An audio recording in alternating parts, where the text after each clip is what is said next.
ورحمۃ اللہ وبرکاتہ۔ بسم اللہ الرحمن الرحیم۔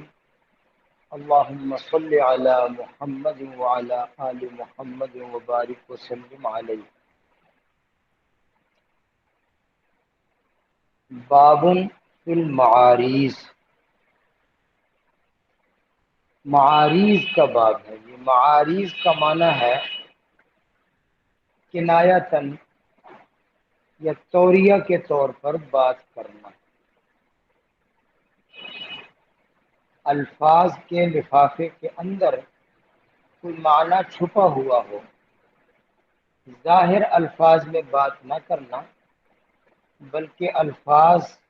کے لفافے کے اندر ایک معنی چھپا ہوا ہو۔ بعض دفعہ اس معنی کو ہر کوئی نہیں سمجھ سکتا، یا مخاطب کچھ اور معنی سمجھے اور کہنے والے کا مطلب کچھ اور ہو، اس کو کہتے ہیں توریہ۔ توریہ معاریض۔ قرآن پاک میں اللہ تبارک و تعالی ارشاد فرماتے ہیں وَلَا جُنَاحَ عَلَيْكُمْ فِيمَا عَرَّضْتُمْ بِهِ مِنْ خِطْبَةِ النِّسَاءِ۔ عَرَّضْتُمْ بِهِ مِنْ خِطْبَةِ النِّسَاءِ، کہ عورت جب عدت کے اندر ہو، بالخصوص ایسی عورت جس کا شوہر فوت ہو چکا اور وہ عدت گزار رہی ہے، اس کی عدت ہے مثلا 4 ماہ 10 دن، تو اللہ تبارک و تعالی ارشاد فرماتے ہیں کہ اس عدت کے دوران تمہیں اجازت نہیں کہ تم اس کو نکاح کا پیغام بھیجو یا نکاح کی بات پکی کرو۔ جب عدت مکمل ہو جائے پھر اس کو پیغام نکاح بھیجا جا سکتا ہے اور بات چیت کی جا سکتی ہے، دوران عدت اجازت نہیں۔ لیکن ساتھ ہی یہ ارشاد فرمایا کہ ولا جناح علیکم، کوئی گناہ نہیں ہوگا فیما عرضتم به من خطبۃ النساء، کہ بطور تعریض تم اس کو کوئی نکاح کی بات کہہ دو،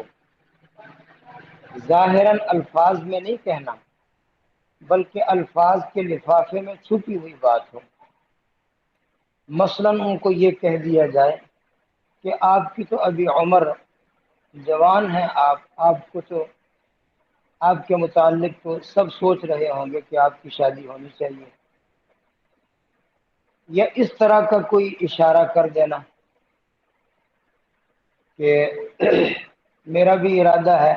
کہ مجھے کوئی مناسب رشتہ مل جائے تو میں نکاح کر لوں۔ براہ راست اس کو کہنا کہ میں آپ کے ساتھ نکاح کرنا چاہتا ہوں یا پیغام نکاح بھیجنا، یہ تو جائز نہیں۔ لیکن اس طرح کنایتاً بات کر دینا، اشارتاً بات کر دینا، اللہ فرماتے ہیں اس کی اجازت ہے۔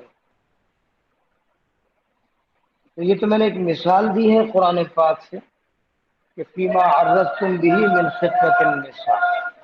او اکننتم فی انفسکم، یا اپنے دل میں بات چھپا کے رکھو کہ جیسے یہ عدت سے فارغ ہوگی تو میں اس کے ساتھ نکاح کروں گا،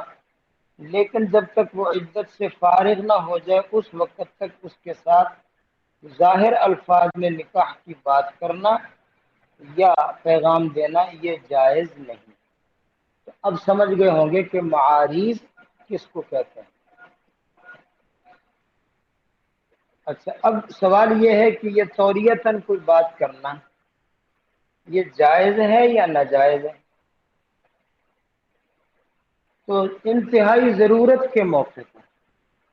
کوئی عذر ہے، شرعی مجبوری ہے، کوئی ضرورت ہے، جان کے تحفظ کا مسئلہ ہے، مال کے تحفظ کا مسئلہ ہے، یا ایسی ہی کوئی بات ہے جو مجبور کر رہی ہے، تو ایسے موقع پر توریتاً بات کر لینا اس میں کوئی حرج کی بات نہیں، جائز ہے۔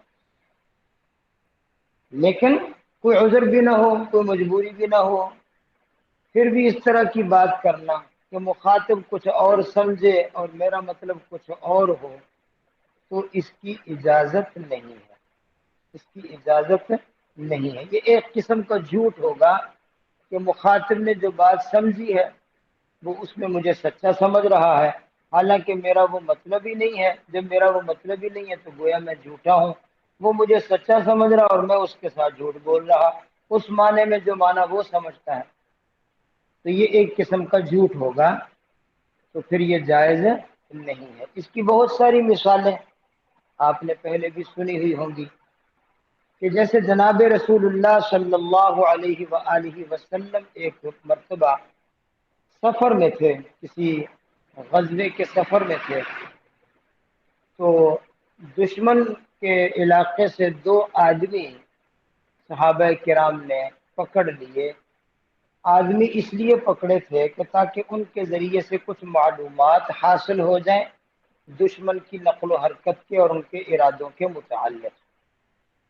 اب حضور صلی اللہ علیہ وسلم نے ان دو آدمیوں سے پوچھنا چاہا کہ بھی ہم تم سے کچھ باتیں پوچھیں گے تو آپ ہمیں بتاؤ۔ وہ بھی بڑے ہوشیار آدمی تھے، انہوں نے کہا کہ ٹھیک ہے، ہم آپ کو معلومات دے دیں گے جو آپ نے پوچھنی ہے، لیکن پھر ہم آپ سے کوئی بات پوچھیں تو آپ بھی ہمیں بتائیں، ہمارے سوالوں کا بھی آپ جواب دیں۔ تو نبی پاک صلی اللہ علیہ وسلم نے ارشاد فرمایا کہ ٹھیک ہے، کہ تم پوچھو گے تو ہم بھی بتا دیں گے۔ اب حضور صلی اللہ علیہ وسلم نے ان سے دشمن قبیلے کے متعلق جو معلومات آپ نے پوچھنی تھی، کہ ان کی تعداد کیا ہے، ان کا رخ کدھر کو ہے، ان کا ارادہ کیا ہے، ساری باتیں جو آپ مناسب سمجھتے تھے پوچھنا چاہیے وہ پوچھ لی۔ اس سے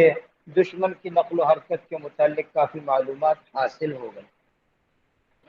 اب انہوں نے حضور سے پوچھا کہ تم کہاں سے آئے ہو؟ اب وعدہ کیا ہوا تھا کہ ہم بھی تمہارے سوال کا جواب دے دیں گے۔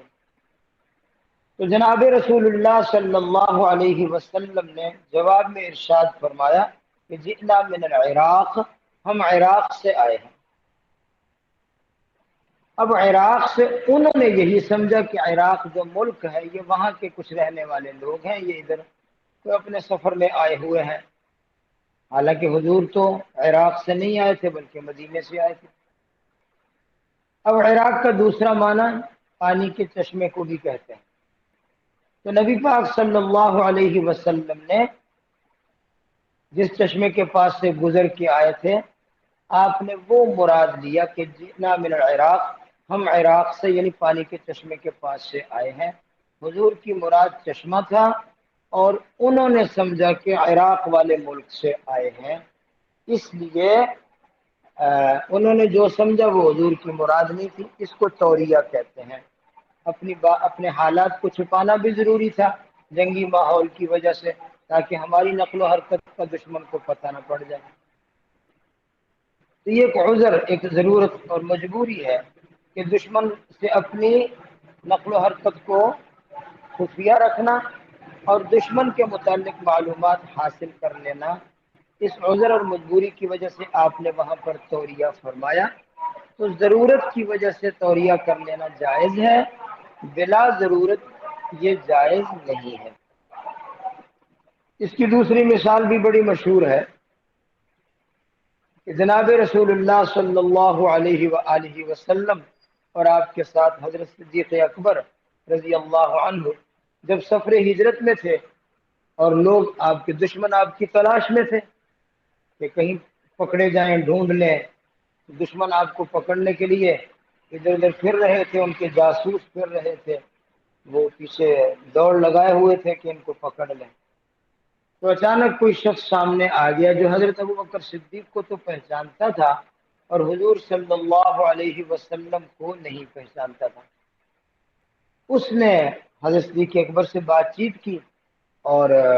پوچھنے لگا کہ یہ آپ کے ساتھ کون ہے۔ اب اس ماحول میں بتانا مناسب نہیں تھا کہ یہ میرے ساتھ محمد صلی اللہ علیہ وسلم ہے، وہ تو چھپ کر ہجرت کے لیے نکلے ہوئے ہیں، دشمن تعاقب میں ہے تو ان سے اپنی جان بھی بچانی ہے۔ اب اگر جھوٹ بولیں، کوئی اور بتا دیں تو یہ صدیق ہے، صدیق کے منہ سے جھوٹ تو نکل سکتا نہیں ہے۔ اب حضرت نے توریہ فرمایا کہ رجل یہدین السبیل، یہ میرے ساتھ ایک آدمی ہے مجھے راستہ بتا رہا ہے، رجل یہدین السبیل، یہ مجھے راستہ بتا رہا ہے۔ اس نے یہ سمجھا کہ شاید یہ ابو بکر کہیں پہاڑیوں میں پھرتا پھراتا گم ہو گیا، تو یہ کوئی آدمی ہے جو ان کو راستے پر لگا رہا۔ حضرت صدیق اکبر کا مطلب کیا تھا کہ یہ مجھے سیدھا راستہ بتانے والے، یہ میرے نبی اور میرے رہنما ہیں جو مجھے جنت کا راستہ بتا رہے ہیں۔ یہ ہے توریہ۔ حضرت کی مراد کچھ اور تھی، وہ کچھ اور سمجھ گیا اور اس طرح خطرے سے اپنے آپ کو بچا لیا اور جھوٹ بھی نہیں بولا۔ اس کو کہتے ہیں توریہ، اسی کو کہتے ہیں معاریض۔ تو میں نے عرض کر دیا کہ بلا ضرورت اس کی اجازت نہیں، بوقت ضرورت چور ہیں، ڈاکو ہیں، دشمن ہیں، کسی کو مال جان کا خطرہ ہے، وہ اس طرح کی بات کر کے اپنے آپ کو بچا لے تو پھر تو ٹھیک ہے، جائز ہے، ورنہ اس سے پرہیز کرنا چاہیے اور اس کو جھوٹ گنا جائے گا۔ یہ تفصیل جو میں نے عرض کر دی، سمجھ گئے؟ عن سفیان بن اسید الحضرمی قال سمعت رسول اللہ صلی اللہ علیہ وسلم یقول کبرت خیانة ان تحدث اخاك حدیثا هو لك به مصدق وانت له به کاذب۔ حضرت سفیان بن اسید الحضرمی فرماتے ہیں میں نے رسول اللہ صلی اللہ علیہ وسلم سے سنا، حضور فرماتے کبرت خیانتاً، بہت بڑی خیانت ہوگی، ان تحدث اخاک حدیثا، کہ تو اپنے بھائی کو کوئی ایسی بات کہے، هو لک به مصدق، وہ اس بات میں تجھے سچا جانتا ہے، وانت له به کاذب، اور تو اس کے ساتھ اس بات میں جھوٹ بول رہا ہو، تو یہ بہت بڑی خیانت ہوگی۔ اس لیے اگر بلا ضرورت ایسے کیا تو اس کو جھوٹ گنا جائے گا اور یہ جائز نہیں ہوگا۔ بابن فی زعمو، زعمو لوگوں کا گمان یہ ہے، لوگوں کا خیال یہ ہے۔ یہ بہت دفعہ ایسے ہوتا ہے کہ کوئی شخص اپنی بات کرتا ہے،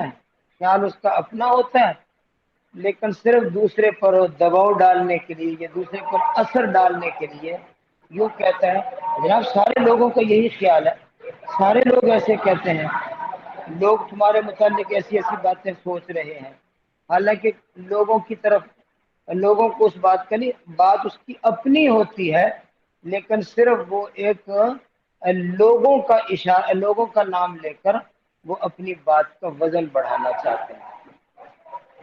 لوگ آپ کے متعلق ایسی باتیں کہہ رہے ہیں، لوگوں کا یہ گمان ہے، تو یہ ہے اس طرح کہنا چاہیے، جبکہ بات تو لوگوں کی نہیں ہے، اپنی ہی ذہن میں ایک بات آ گئی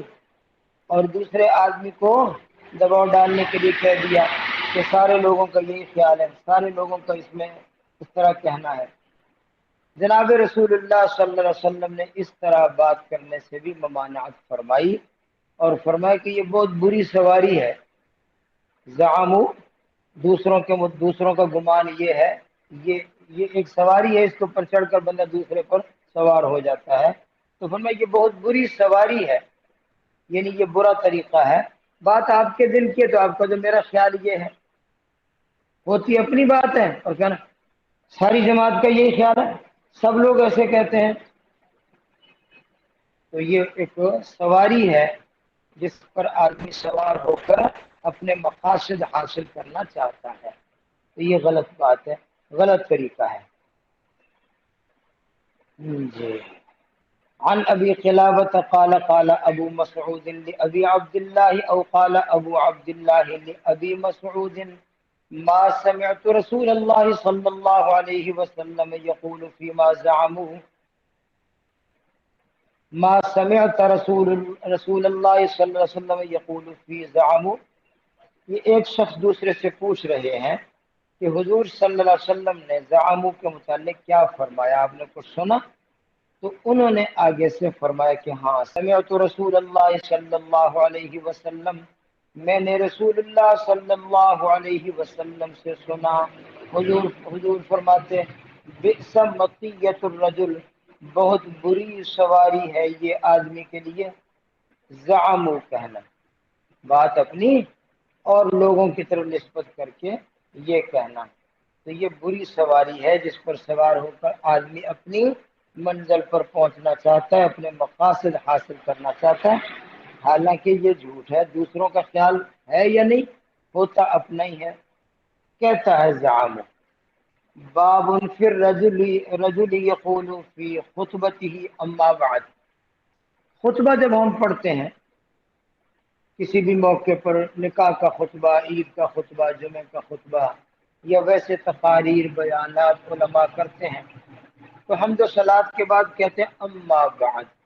یہ لفظ اما بعد کا استعمال یہ جائز ہے یا ناجائز ہے؟ اس میں امام ابو داود رحمۃ اللہ علیہ لائے ہیں کہ یہ جائز ہے، اور خود جناب رسول اللہ صلی اللہ علیہ وسلم نے اس کا استعمال فرمایا۔ اما بعد کا معنی یہ ہوتا ہے بعد الحمد والصلاۃ، یعنی جو میں نے حمد و صلات اللہ کے نبی پر درود پڑھا ہے، اس کے بعد اب میں اگلی بات کرنا چاہتا ہوں، تو اس موقع پر بولا جاتا ہے اما بعد اے بعد الحمد والصلاۃ۔ تو یہ جائز ہے، اور حضور صلی اللہ علیہ وسلم کا بھی یہ طریقہ تھا۔ عن زید بن ارقم رضی اللہ عنہ ان النبی صلی اللہ علیہ وسلم خطبهم، زید بن ارقم فرماتے ہیں کہ رسول اللہ صلی اللہ علیہ وسلم نے خطبہ دیا، اور اس میں آپ نے حمد و صلات کے بعد فرمایا اما بعد۔ جی آگے ہے جی باب فی الکرم وحفظ المنطق۔ حفظ المنطق کا معنی تو یہ ہے کہ اپنی زبان کی حفاظت کرنا، گفتگو میں حفاظت کرنا، آدمی ایسے فضول گفتگو نہ کرے۔ اور کرم یہ اس کا معنی ہوتا ہے سخاوت،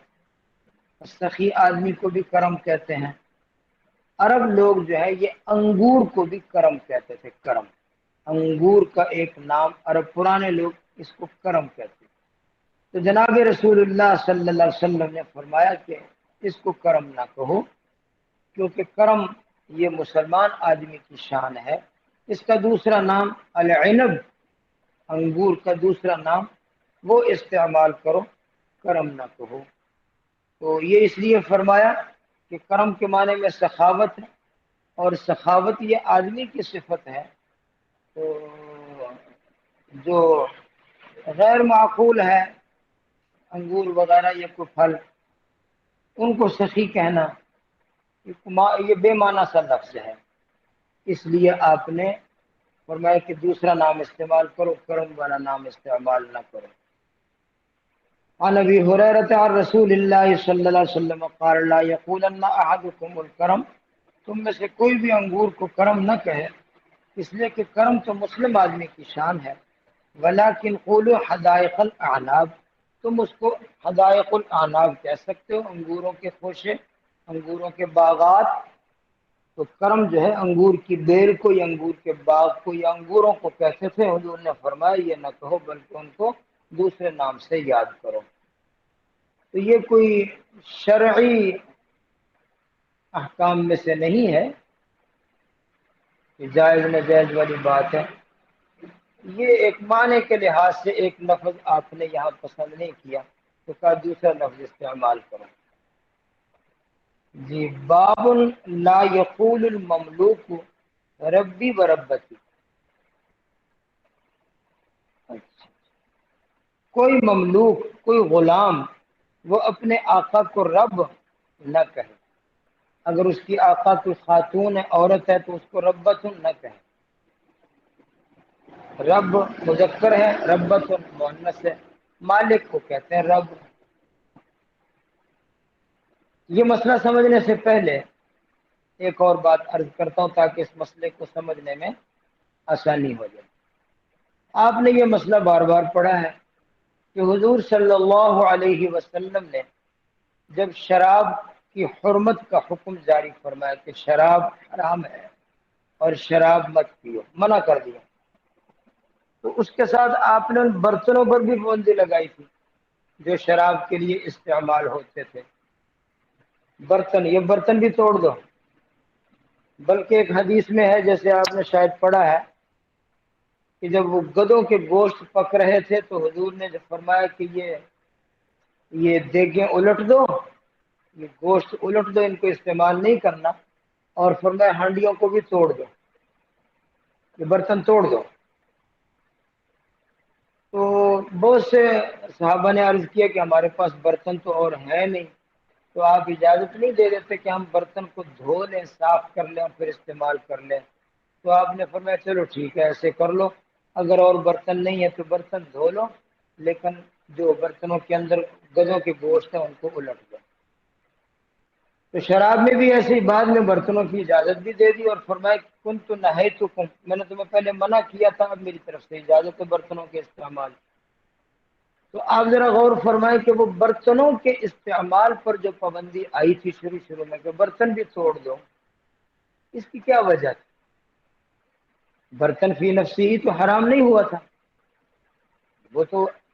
دھونے سے پاک ہو جاتا ہے، تو ان کو توڑنے کا کیوں حکم دیا تھا؟ صرف اس لیے تاکہ دلوں کے اندر جو ہے وہ شراب کے متعلق خوب تنفر بیٹھ جائے، جس چیز سے ہم منع کر رہے ہیں اس کی حرمت اور اس کی نفرت دلوں میں جم جائے، اس لیے اولاً شراب سے بھی منع کیا، شراب کے برتن سے بھی منع کیا، گدے کے گوشت سے بھی منع کیا، گدے کے گوشت پکنے والی ہنڈیاؤں سے بھی منع کیا۔ تو وہ ممانعت اگرچہ عارضی تھی لیکن اس کا مقصد کیا تھا؟ مقصد یہی تھا کہ تاکہ اچھی طرح حرام چیزوں کی نفرت دلوں میں بیٹھ جائے۔ یہ مسئلہ جب سمجھ گئے، اب ہمارا یہ جو سامنے باب ہے اب اس کا مسئلہ سمجھ گئے۔ اپنے مالک کو غلام، اپنے آقا کو، اپنے مالک کو رب کہہ لے تو اس میں لغوی طور پر کوئی قباحت نہیں، یا اپنی آقا کو، اس کی آقا عورت ہے اس کو ربتن کہہ لیں تو اس میں کوئی قباحت نہیں، کیونکہ رب کا معنی پالنے والا، تو اس کی نسبت جو ہے وہ مخلوق کی طرف بھی آئی ہے۔ جیسے حضرت یوسف علیہ الصلاۃ والسلام نے یہ فرمایا تھا معاذ اللہ انہو ربی احسن مثوایا، انہو ربی، یہ اپنے اس آقا کو کہہ رہے تھے جس کے یہ غلام تھے، انہو ربی، وہ میرا رب ہے، یعنی میرا آقا ہے، احسن مثوایا، اس نے بڑی عزت کے ساتھ مجھے اپنے گھر میں ٹھکانہ دیا ہوا ہے، اور آج میں اسی کی عزت پر ڈاکہ ڈالوں تو یہ میرے لیے اچھی بات نہیں ہے۔ اس لیے انہوں نے اس عورت کی بات ماننے سے انکار کر دیا، اور انکار کرتے کیا فرمایا؟ معاذ اللہ انہو ربی احسن مثوایا۔ تو یہاں اس نے رب کس کو کہا تھا؟ اپنے آقا کو۔ اور جب ماں باپ کے لیے دعا ہمیں سکھائی گئی ہے رب ارحمہما کما ربیانی صغیرا، ربیانی صغیرا، تو یہاں بھی ربوبیت، پالنا، جس کا مادہ رب ہے، کس کی طرف نسبت آ گئی؟ ماں باپ کی طرف۔ تو اس میں شرعی طور پر کوئی قباحت نہیں ہے اگر کوئی غلام اپنے آقا کو رب کہہ دے، یا اس کی آقا عورت ہے تو اس کو ربتن کہہ دے،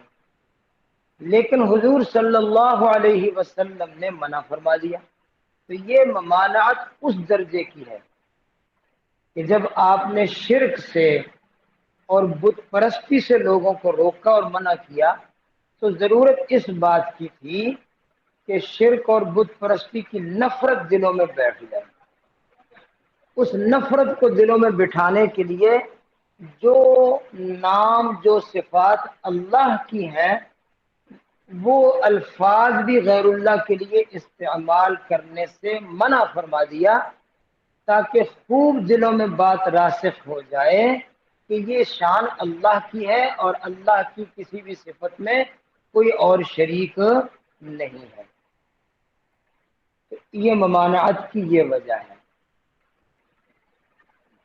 تو یہ ایک عارضی ممانعت تھی جس کا مقصد عقیدہ توحید کو دلوں میں راسخ کرنا، اور شرک اور بت پرستی وغیرہ اور غیر اللہ کی طرف ان باتوں کی نسبت کہ یہ پالنے والا، یہ رزق دینے والا، یہ دلوں میں بیٹھ جائے کہ یہ نسبتیں غیر اللہ کی طرف کرنی جائز نہیں ہے۔ اس لیے ابتداءً اس سے بھی منع فرمایا کہ کوئی غلام اپنے مولا کو رب نہ کہے، کوئی غلام، کوئی لونڈی بھی اپنی آقا کو، اپنی خاتون مالک کو ربتن نہ کہے۔ تو اس سے پرہیز کرنا چاہیے، کیونکہ عقیدہ توحید جو ہے وہ اچھی طرح دلوں میں راسخ ہو جائے۔ ویسے جیسے میں نے عرض کیا کہ لغوی طور پر جو ہے اس کی نسبت جو ہے اس میں کوئی قباحت نہیں، وہ ممانعت کی وجہ وہ وہی وجہ ہے جو شراب کے برتنوں اور گدے کے گوشت کے برتنوں سے ممانعت کی جو وجہ تھی، دلوں میں ایک بات کو راسخ کرنا اور برے کام کی نفرت دلوں میں بٹھانا۔ سمجھ گئے؟ عن ابی ہریرہ رضی اللہ عنہ ان رسول اللہ صلی اللہ علیہ وسلم قال، حضرت ابو ہریرہ رضی اللہ عنہ فرماتے ہیں رسول اللہ صلی اللہ علیہ وسلم نے فرمایا، لا یقولن احدکم عبدی و امتی، کوئی بھی اپنے غلام کو عبد یا اما نہ کہے، کیونکہ عبد عبادت سے ہے، یہ بندگی، اور اما یہ بھی بندگی کا معنی ہے اس میں۔ لہذا کوئی بھی آقا اپنے غلام کو عبد یا اپنی لونڈی کو اما نہ کہے، اور کوئی بھی مملوک اپنے آقا کو رب نہ کہے اور رب ہی نہ کہے، بلکہ مالک جو ہے وہ اپنے غلام کو فتح کہے، فتایا، اور اگر لڑکی ہے تو یوں کہ فتاتی، میری لونڈی،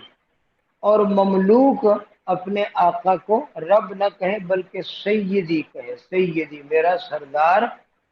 یا سیدتی میری سردارنی، کیونکہ فَإِنَّكُمْ مَمْلُوكُونَ، مملوک تم سب اللہ کے ہو اور رب جو ہے وہ اللہ ہے۔ لہذا یہ الفاظ جو ربوبیت کے لیے یا بندوں کی عبودیت کے لیے معنی رکھتے ہیں، وہ الفاظ باہمی رشتوں کے لیے استعمال نہ ہی کرو۔ یہ عقیدہ توحید کا ایک اعلیٰ سبق ہے، سمجھ رہے ہوں گے؟ اچھا جی، اگلی حدیث۔ اسی حدیث میں بعض راویوں نے یہ ذکر نہیں کیا، وَلْيَقُلْ سَيِّدِي وَمَوْلَايَ، بعض نے یہ ذکر نہیں کیا۔ جی، عن عبد اللہ بن بریدۃ عن ابیہ قال قال رسول اللہ صلی اللہ علیہ وسلم لا تقولوا للمنافق سيدا فإنه إن يك سيدا فقد أسخطتم ربكم عز وجل۔ ایک حدیث میں آتا ہے کہ کوئی بھی بدعتی آدمی کا اکرام نہ کرو، اس طرح منافق آدمی جو ہے اس کا بھی اکرام نہیں کرنا چاہیے۔ تو حضور نے فرمایا منافق کو سید نہ کہو، سردار نہ کہو، اگر وہ تمہارا سردار ہو گیا تو پھر تم اللہ کو ناراض کر بیٹھے۔ اگر تم نے منافق کو اپنا امام بنا لیا، اپنا بڑا بنا لیا، تو پھر تو تم نے اللہ کو ناراض کر لیا۔ اس لیے منافق کو سید نہ کہو۔ ویسے آپس میں میل جول کے لیے اور الفاظ ہیں، کوئی اور لفظ بول لو تو کوئی اور مناسب سا لفظ، لیکن سید یعنی ایسے الفاظ جس میں خوب اعزاز اور اکرام والے الفاظ ہیں، وہ ان کے لیے استعمال نہ کرو، اس لیے کہ منافقت کی وجہ سے وہ اپنا اکرام اور اعزاز کا حق جو ہے وہ کھو بیٹھے ہیں۔ کیونکہ عزت اور احترام اس کا تو فلسفہ اللہ نے یہ بیان فرمایا کہ وَلِلَّهِ الْعِزَّةُ وَلِرَسُولِهِ وَلِلْمُؤْمِنِينَ، یہ عزت اللہ کی ہے، پھر اللہ نے اپنے رسول کو عزت دی ہے، یا پھر اللہ نے عزت اہل ایمان کو دی ہے۔ وَلَكِنَّ الْمُنَافِقِينَ لَا يَعْلَمُونَ، منافق تو لا يعلمون ہے۔ تو لہذا یہ جو عزت اللہ نے دی ہے تو ایسا کوئی عزت اور اکرام کا لفظ منافق کے لیے نہیں بولنا چاہیے، بہتر نہیں ہے۔ باب لا یقال خبثت نفسی، عرب لوگوں میں یہ کچھ زبان کے الفاظ ہیں، بعض الفاظ محاوراتی اور زبان کے ہوتے ہیں۔ تو اب جیسے شاید میں نے پہلے عرض کیا تھا اور آگے بھی آ رہا ہے کہ عرب لوگ جو ہے نا عشاء کی نماز کو صلاۃ العتمہ کہتے تھے، تو حضور نے فرمایا کہ صلاۃ العشاء کہو، عتمہ نہ کہو۔ تو یہ ممانعت کو شرعی نہیں ہے، بس یہ ہے کہ وہ الفاظ اور قومی محاورات میں کچھ باتوں کی احتیاط کرنی چاہیے، یہ اس قسم کی ممانعت۔ تو اسی طرح کا یہ باب ہے جو اب ہم پڑھ رہے ہیں، کہ عرب لوگوں کی عادت یہ تھی کہ جب طبیعت خراب ہو، کسی آدمی کا طبیعت خراب ہے، بیماری کی کیفیت ہے، اور منہ کا ذائقہ بگڑا ہوا ہے، یہ اس طرح کا کوئی مزاج میں خرابی ہے، تو وہ یوں کہتے تھے خبثت نفسی، خبثت نفسی، یعنی میرا نفس، میرا دل خبیث ہے، ناپاک ہو گیا۔ اور مانا کیا تھا؟ یہ میری طبیعت خراب ہے، مانا یہ میری طبیعت خراب ہے۔ لیکن خبثت یہ خبیث سے ہے،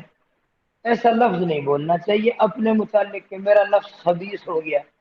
کیونکہ خبیث کا معنی جو ہے وہ یہ طیب کے مقابلے میں ہے، بد کردار برے شخص کو خبیث کہتے ہیں۔ تو حضور نے فرمایا کہ ایسے موقع پر خبثت نفسی کا لفظ نہیں بولنا چاہیے، بلکہ آپ نے متبادل لفظ دیا کہ یوں کہہ لیا کرو نقصت نفسی، معنی وہی ہے کہ میری طبیعت خراب ہے۔ جی، عن ابی امامۃ بن سہل بن حنیف عن ابیہ ان رسول اللہ صلی اللہ علیہ وسلم قال، آپ نے فرمایا لا یقولن احدکم خبثت نفسی، خبثت نفسی نہ کہا کرو، ولیقل لقست نفسی، لقست نفسی کہہ دیا کرو، یعنی خبیث کی نسبت، خبث کی نسبت اپنی ذات کی طرف، یہ اچھی بات نہیں ہے، یہ بری بات ہے۔ عن عائشة رضی اللہ عنہ عن النبی صلی اللہ علیہ وسلم قال لا یقولن احدکم جاشت نفسی، یہ بھی خبثت اور جاشت ایک ہی معنی ہے۔ جاشت نفسی نہ کہا کرو، یوں کہہ لیا کرو لقست نفسی۔ عن حذیفة عن النبی صلی اللہ علیہ وسلم قال لا تقولوا ما شاء اللہ وشاء فلان ولكن قولوا ما شاء اللہ ثم شاء فلان۔ یہ بھی وہ عقیدہ توحید کو دل میں مضبوط اور راسخ کرنے کے لیے یہ کچھ احتیاطی باتیں ہیں کہ گفتگو میں بھی احتیاط کرنا چاہیے۔ یوں نہیں کہنا چاہیے اللہ رسول کا حکم ہے، یوں نہیں کہنا چاہیے اللہ اور اس کا رسول کا حکم ہے، یعنی اللہ کا جب نام لے تو اس کے ساتھ کسی کو ایسے ملائیں، یہ نہیں، بلکہ تھوڑا فرق کر لیں، یوں کہیں کہ اللہ کا حکم ہے اور اللہ کے رسول کا بھی اسی طرح حکم ہے، یعنی جملے الگ الگ ہو جائیں تاکہ پتہ چلے کہ اللہ کے ساتھ کسی بھی معاملے میں کسی کو بھی شراکت نہیں، اگرچہ معنی دونوں کا ایک ہی ہے کہ یوں کہیں کہ اللہ رسول کا حکم ہے، یا یوں کہیں کہ اللہ کا یہ حکم ہے اور اللہ کے رسول کا بھی یہی حکم ہے، معنی میں کوئی فرق نہیں، لیکن الفاظ اس طرح کے لانا، جیسے کئی لوگ پنجابی لوگ کہتے ہیں اللہ نبی وارث، اللہ نبی وارث، ایسے نہیں کہنا چاہیے کہ اللہ کا جب کوئی نام لیں تو اس میں تفرید ہونی چاہیے، تفرید اور توحید، کہ اللہ کا نام اکیلا ہو، اس کے نام کے ساتھ کسی اور کا نام مت لیں، یوں کہتے ہیں اللہ کا حکم،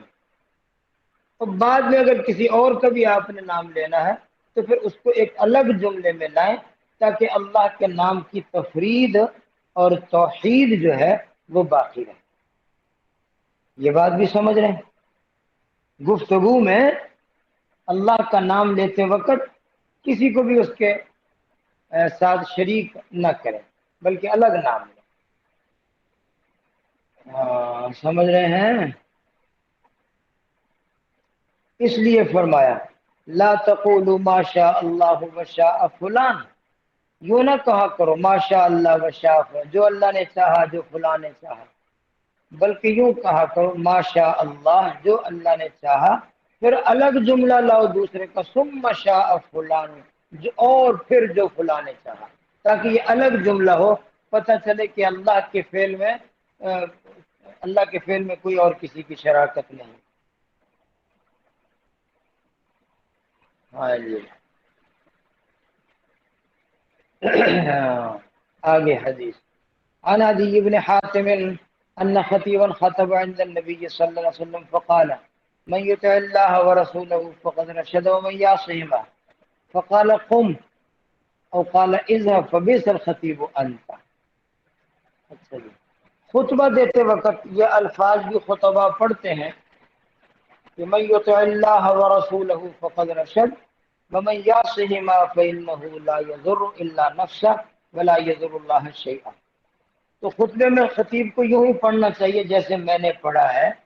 کہ فقد رشد پر وقف کر کے اس کا الگ جملہ بنا لیں. یوں کہیں من یطع اللہ ورسولہ فقد رشد، کہ جو اللہ اور اس کے رسول کی اطاعت کرے اس نے رشد اور ہدایت کو پایا. اور آگے الگ جملہ ومن یعصہما فإنہ لا یضر الا نفسہ ولا یضر اللہ شیئا، کہ جو اللہ کی اور اللہ کے رسول کی نافرمانی کرے گا اس نے وہ اپنا ہی نقصان کرے گا، کسی اور کا کیا بگاڑے گا. تاکہ ومن یعصہما یہ الگ اس کا متعلق آگے ہے، ومن یعصہما فإنہ لا یضر الا نفسہ ولا یضر اللہ شیئا، یہ اس کے ساتھ. اب اگر کوئی خطیب خطبہ دیتے وقت یوں پڑھے من یطع اللہ ورسولہ فقد رشد ومن یعصہما، یہاں وقف کرے تو ومن یعصہما لگ گیا پیچھے، پچھلے جملے کے ساتھ اس کا تعلق بن گیا. اب معنی کیا بنے گا کہ جو اللہ اور اس کے رسول کی اطاعت کرے فقد رشد، اس نے ہدایت پائی، ومن یعصہما اور اس نے بھی ہدایت پائی جو نافرمانی کرے. تو معنی بدل گیا کہ نہیں بدل گیا؟ ومن یعصہما کو فقد رشد کے ساتھ لگا دیا. تو اگر کوئی شخص یوں پڑھتا ہے من یطع اللہ ورسولہ فقد رشد ومن یعصہما، یہاں وقف کرے اور پھر آگے پڑھے فإنہ لا یضر الا نفسہ ولا یضر اللہ شیئا، تو یہ معنی بہت غلط بنے گا، کیوں من یعصہما کو اس نے فقد رشد کے ساتھ لگا دیا. معنی یہ ہو جو اطاعت کرے گا وہ بھی رشد ہے، جو معصیت کرے گا وہ بھی رشد ہے. تو بتائیے معنی غلط ہوا کہ نہیں ہوا؟ تو اس لیے عربی زبان ایسی ہے کہ اس میں وقف و وصل کا بھی خیال ہوتا ہے کہ اگر گفتگو میں یہاں وقف کر دیا تو معنی اور ہو جائے گا، اس کو ملا دیا تو معنی اور ہو جائے گا. قرآن پاک کے نسخوں کے آخر میں ایک صفحہ لگا ہوا ہوتا ہے جہاں بعض کلمات کی نشاندہی بھی کی ہوئی ہوتی ہے بہت دفعہ کہ یہ وقف یہاں نہیں کرنا یہاں کرنا ہے، اگر یہاں وقف کیا تو معنی بدل جائے گا، یہاں وقف کیا تو معنی درست رہے گا. قرآن پاک میں بعض اوقاف میں جہاں وقف لازم لکھا ہوتا ہے یہاں ضرور وقف کریں، وصل کریں گے تو معنی بدلنے کا اندیشہ ہے. اور کہیں یہ لکھا ہوتا ہے لا، درمیان آیت میں کہیں لام الف لکھا ہوتا ہے، مطلب یہاں وقف نہ کریں بھائی، یہاں بالکل وقف نہ کریں. اگر آپ نے یہاں وقف کیا تو پھر معنی کے بدلنے کا اندیشہ ہوتا ہے. تو یہ ہیں وہ عربی زبان کے متعلق کچھ وقف و وصل کے مسائل. یہ بات بھی سمجھ گئے؟ سمجھ گئے؟ خطب عند النبی صلی اللہ علیہ وسلم، ایک خطیب نے حضور کے سامنے خطبہ دیا اور خطبے میں کیا کہا؟ اس نے یوں کہا من یطع اللہ ورسولہ فقد رشد ومن یعصہما، یہاں وقف کیا. آپ نے فرمایا جا نکل جا یہاں سے، بئس الخطیب انت، تو بہت برا خطیب ہے، تجھے کوئی پتہ نہیں کہ کیا بات کہاں کرنی ہے اور کس جملے کو کس کے ساتھ جوڑنا ہے. اٹھ نکل جا یہاں سے، بئس الخطیب انت، تو برا خطیب ہے، تجھے خطابت کے فن سے اور اس کے متعلق جو قواعد ہیں اس سے تجھے کوئی واقفیت ہی نہیں ہے، چلا جا یہاں سے. جی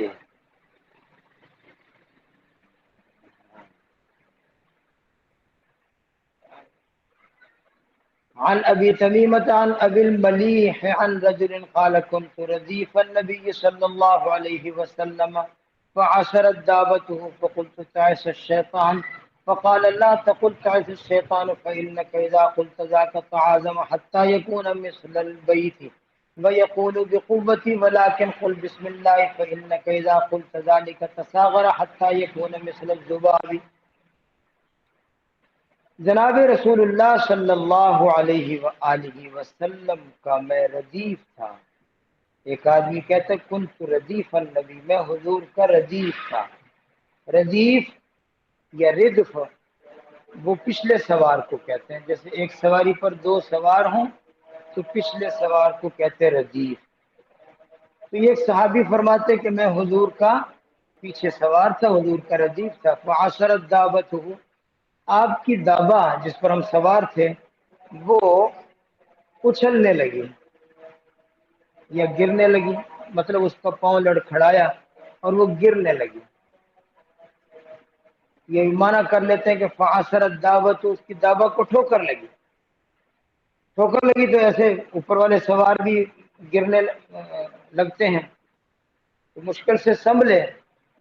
تو یہ جو حضور کا ردیف ہے یہ کہتا ہے میں نے کہا تھا اس شیطان، شیطان کا برا ہو، شیطان کا برا ہو۔ ایسے موقع پر کوئی اس طرح کا لفظ منہ سے نکل جاتا ہے کہ فلاں کا برا ہو، شیطان کا برا ہو، تو حضور نے فرمایا تائس شیطان نہ کہو،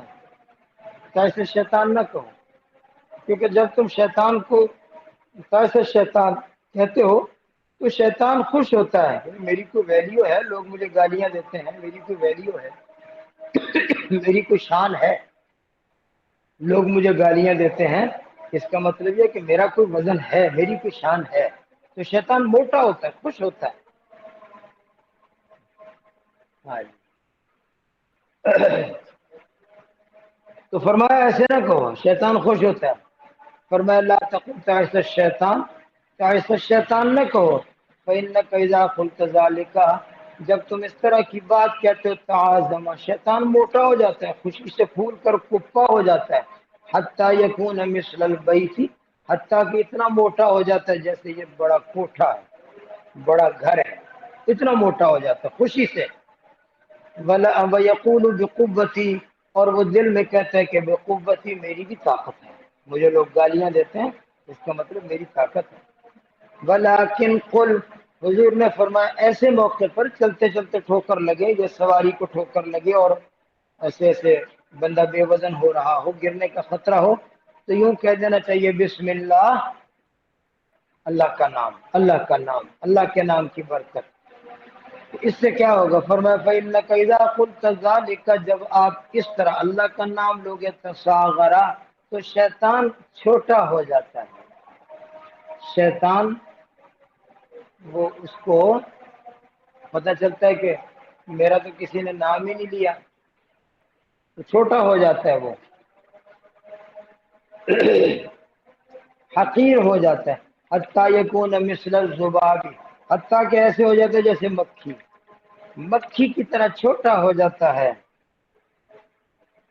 اس کے اوپر ذلت چھا جاتی ہے کہ میرا تو کسی نے نام ہی نہیں لیا، میری کوئی ویلیو ہی نہیں ہے۔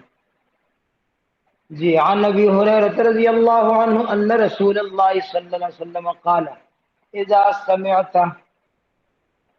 وقال موسیٰ اذا قال الرجل هلك الناس فهو اهلكهم۔ اذان سن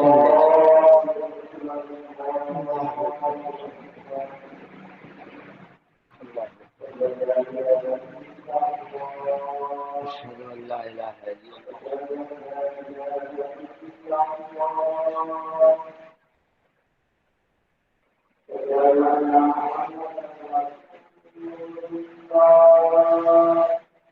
اشهد ان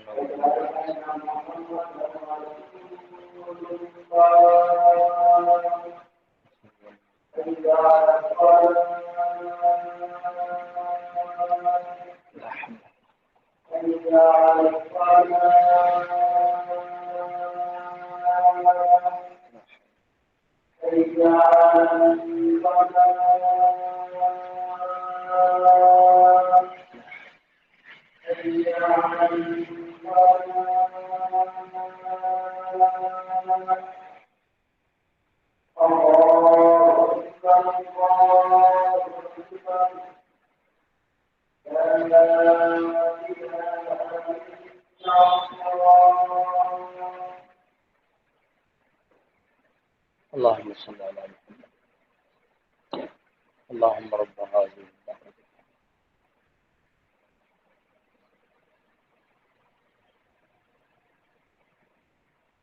لا تكن جی آواز آپ کو سنائی دے رہی ہے؟ عن ابی ہریرہ، حضرت ابو ہریرہ رضی اللہ عنہ سے یہ حدیث ہے، فرماتے ہیں کہ رسول اللہ صلی اللہ علیہ وسلم نے فرمایا،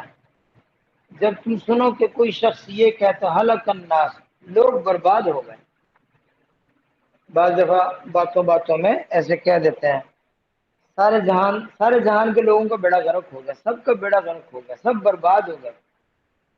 تو اس طرح جب تم سنو کہ کوئی کہتا ہے فہو اہلکہم، اس کو دو طرح پڑھ سکتے ہیں، اہلکہم ماضی کا سیوا، فہو اہلکہم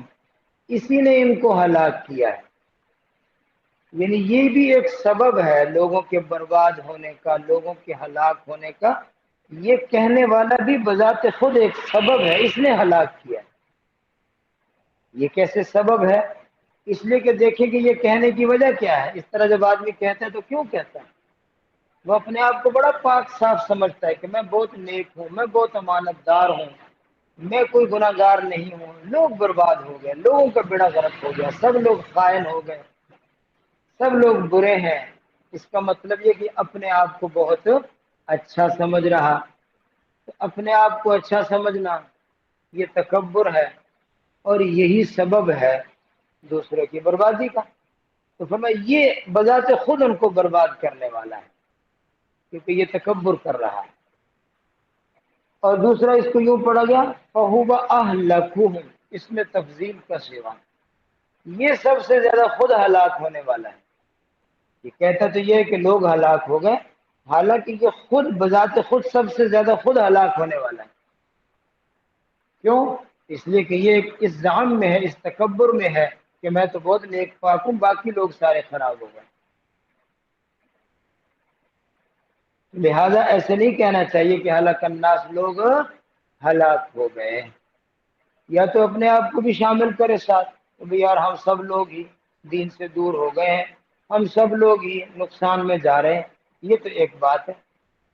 اپنے آپ کو نکال کر دوسروں کو کہتے ہیں سارا جہان برباد ہو گیا، سب لوگ خراب ہو گئے، سب بے ایمان ہیں،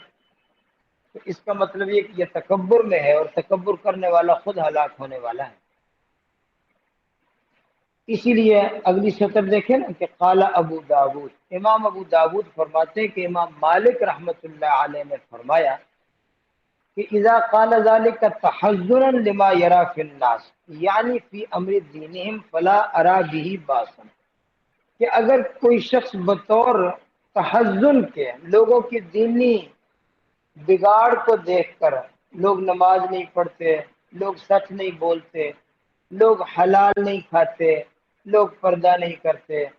لوگوں کی اس دینی کمزوریوں پر بطور حزن و ملال کے افسوس کے طور پر یوں کہہ دے ہلاک الناس، تو فلا ارا بھی بأسن، حضرت امام مالک فرماتے پھر کوئی حرج نہیں ہے۔ لیکن اگر وہ کہتا ہے عجباً بنفسی،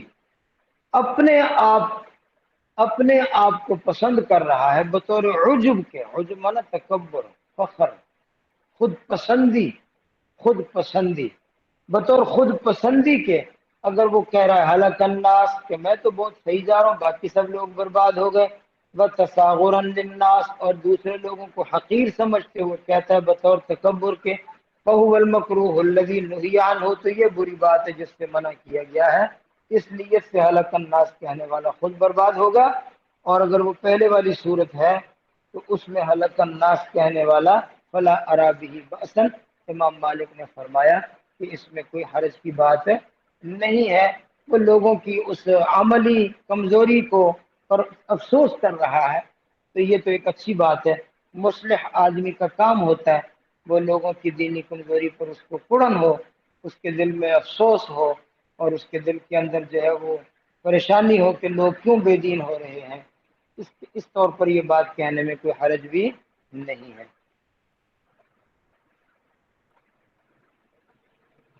یہ غالباً شیخ سعدی شیرازی رحمۃ اللہ علیہ کا ہی واقعہ ہے، وہ فرماتے ہیں کہ مرا پیر دانائے مرشد شہاب،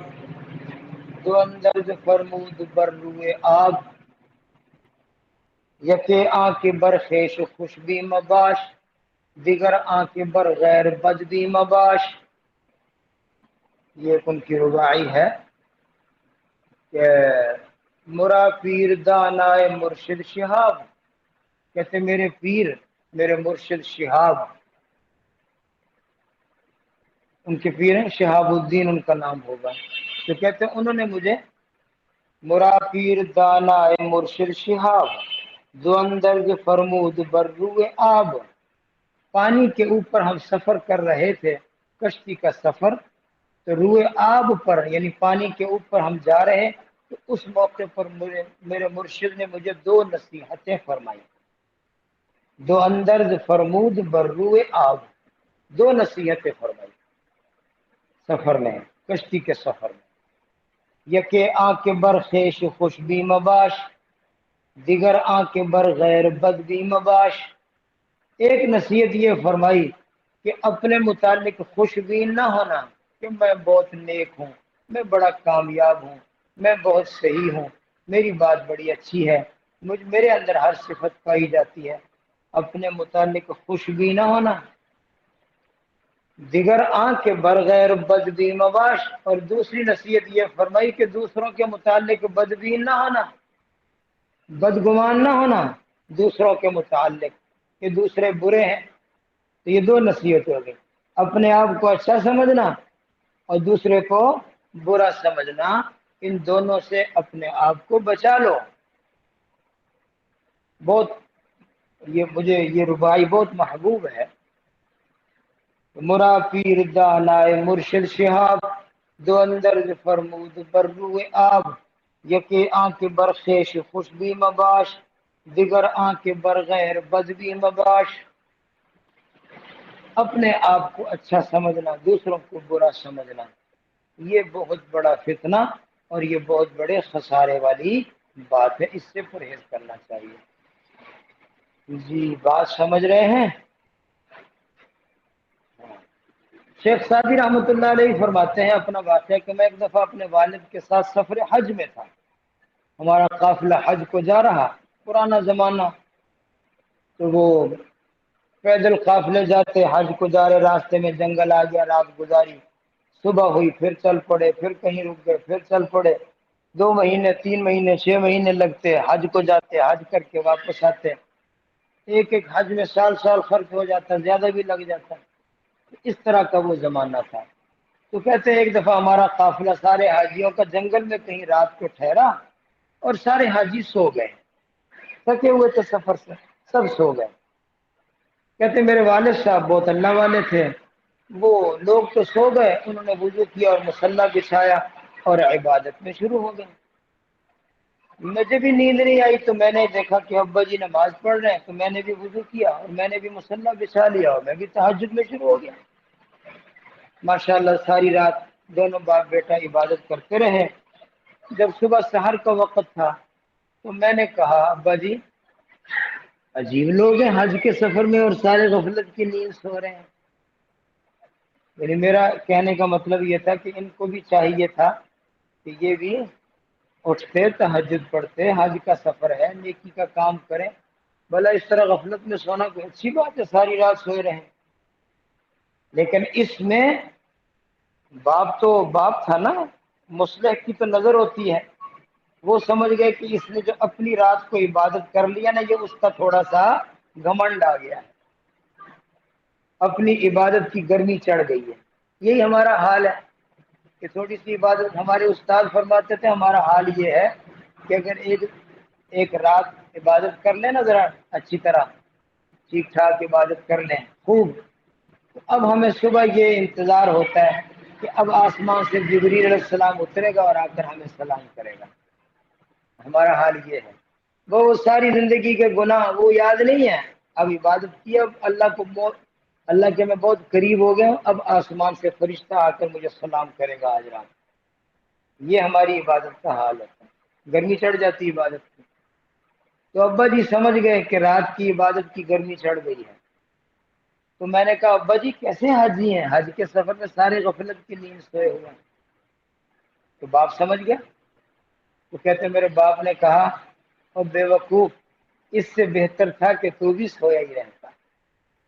یہ جو تو نے عبادت کی ہے نا رات، اس تیری عبادت سے بہتر تھا کہ تو بھی سویا ہی رہتا۔ بس کہتے میرے ابا کا یہ فرمانا اور میری عقل ٹھکانے آ گئی، میری عقل ٹھکانے آ گئی کہ ایسی عبادت جس عبادت کی وجہ سے تکبر پیدا ہو جائے، فخر پیدا ہو جائے، وہ عبادت عبادت نہیں رہتی، نعوذ باللہ وہ تو خطرناک ہے۔ اس لیے ہمارے اکابر، ہمارے بزرگ، ہمارے بڑے یہ کہتے ہیں کہ تعلق ہونا چاہیے اللہ والوں کے ساتھ، تاکہ انسان کے دل کے اندر جو بیماریاں ہیں نا، ان کا علاج ہوتا رہے، اپنی اصلاح ہوتی رہے۔ خدا نخواستہ اصلاح نہ ہو تو یہ عبادات انسان کو بجائے اللہ کا بندہ بنانے کے فرعون بناتی ہیں۔ پہلے حاجی نہیں تھا، اب حج کر کے آ گیا تو اور فخر آ گیا، میں تو حاجی بن گیا۔ پہلے مسجد نہیں بنائی تھی، اب پیسہ خرچ کر کے مسجد بنا لی تو اور فخر آ گیا کہ واہ بھائی واہ، میں نے پورے محلے پر بلکہ پوری امت مسلمہ پر احسان کر دیا، میں نے مسجد بنا کے دے دیا۔ تو یہ عبادات بجائے فائدے کے کیا ہو رہی، اس کے دل میں فخر، تکبر اور یہ آ رہا ہے، تو یہ عبادت اس کو خیر کی طرف لے جا رہی یا خطرے کی طرف؟ یہ تو اس کو حج نے فرعون بنا دیا، مسجد کا بانی بنا اور فرعون بن گیا، تو یہ تو بجائے فائدے کا نقصان ہو گیا۔ تو اس لیے ان عبادات کی برکات اور فوائد ذکر کر رہے ہیں، چلے کر رہے ہیں، وظیفے کر رہے ہیں، قرآن پڑھ رہے ہیں، صدقہ خیرات کر رہے ہیں، حج کر رہے ہیں، تعلیم ہو رہی ہے، علم سیکھ رہے ہیں، علم سکھا رہے ہیں۔ یہ ساری عبادات کا نفع تب ہوگا اگر کسی مصلح کے ساتھ تعلق ہے، ورنہ پھر ان عبادات کی گرمی چڑھتی جائے گی اور فرعونیت آتی جائے گی، اور بجائے فائدے کے کیا ہوتا جائے گا، نقصان ہوتا جائے گا۔ بندگی نہیں آئے گی بلکہ عبادات میں خدائی آ جائے گی، میں سب سے بڑا ہوں، میں خدا ہوں۔ یہ بات جو ہے نا، یہ شیخ سعدی رحمۃ اللہ علیہ کے استاد نے سمجھائی ہے۔